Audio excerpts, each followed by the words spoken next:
अहिल्यानगर महानगरपालिका, विचार भारती आणि पूर्णम इकोविजन फाउंडेशन पुणे यांच्या संयुक्त विद्यमाने कचरा संकलन अभियानांतर्गत संत गाडगे महाराज जयंतीनिमित्त प्रभाग क्रमांक 7 मध्ये भव्य स्वच्छता मोहिमेचे आयोजन करण्यात आले। नगरसेविका पुष्पाताई बोरुडे यांच्या संकल्पनेतून व नेतृत्वाखाली ही मोहीम उत्साहात पार पडली। सकाळी 7 वाजल्यापासूनच प्रभागातील विविध चौक, अंतर्गत रस्ते आणि सार्वजनिक ठिकाणांची साफसफाई करण्यात आली। विशेष म्हणजे नगरसेविका बोरुडे यांनी स्वतः हातात झाडू घेऊन स्वच्छता कार्यात सहभाग घेतला। त्यांच्या या कृतीमुळे कार्यकर्त्यांमध्ये तसेच नागरिकांमध्ये नवचैतन्य निर्माण झाले। या मोहिमेला प्रभागातील रहिवाशांचा उत्स्फूर्त प्रतिसाद लाभला। महिला भगिनी, युवक वर्ग तसेच मनपाचे स्वच्छता कर्मचारी मोठ्या संख्येने सहभागी झाले होते। मोहिमेदरम्यान जमा झालेल्या कचऱ्याची योग्य विल्हेवाट लावण्यात आली। पुष्पाताई बोरुडे यांच्या सक्रिय पुढाकाराचे परिसरात सर्वत्र कौतुक होत असून स्वच्छ प्रभाग, सुंदर प्रभाग ही संकल्पना प्रत्यक्षात साकार होत असल्याचे चित्र दिसत आहे।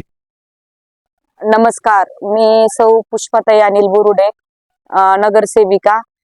माझ्या प्रभाग क्रमांक 7 मध्ये संत गाडगे बाबा जयंतीनिमित्त स्वच्छ अभियान आज आम्ही राबवलेलं आहे।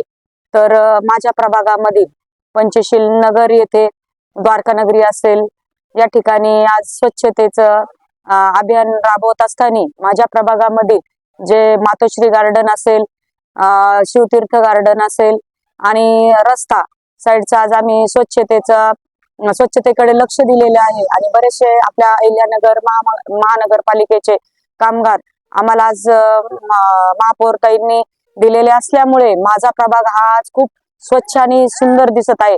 आणि याचे श्रेय मी डांगे साहेब आणि गाडे महापौरताईंना देते की असेच रोज जर कामगार आपण जास्त आपल्या अहिल्यानगर मध्ये घेतले आणि ठिकठिकाणी रोजच अशी एवढी स्वच्छता झाली तर आपल्या नगरला आज तर आपल्या अहिल्यानगरला स्वच्छ सर्वेक्षणचा 3रा क्रमांक आलेला आहे। तर मी सांगते की आपण जर याच्याकडे आणखीही छान लक्ष दिलं तर आपला अहिल्यानगरचा पहिला नंबर तर नक्कीच येईल। आणि जे केअरटेकर्स असतील, जे कामगार असतील, तर आपण केअरटेकरकडे काम देतोय की आपला प्रभाग कसा स्वच्छ राहील याच्याकडे त्यांनी खूप लक्ष, कामगार कसे काम करतात हे काय म्हणजे त्यांचंही पूर्ण आपल्या प्रभागामध्ये लक्ष पाहिजे। एवढं बोलून मी थांबते।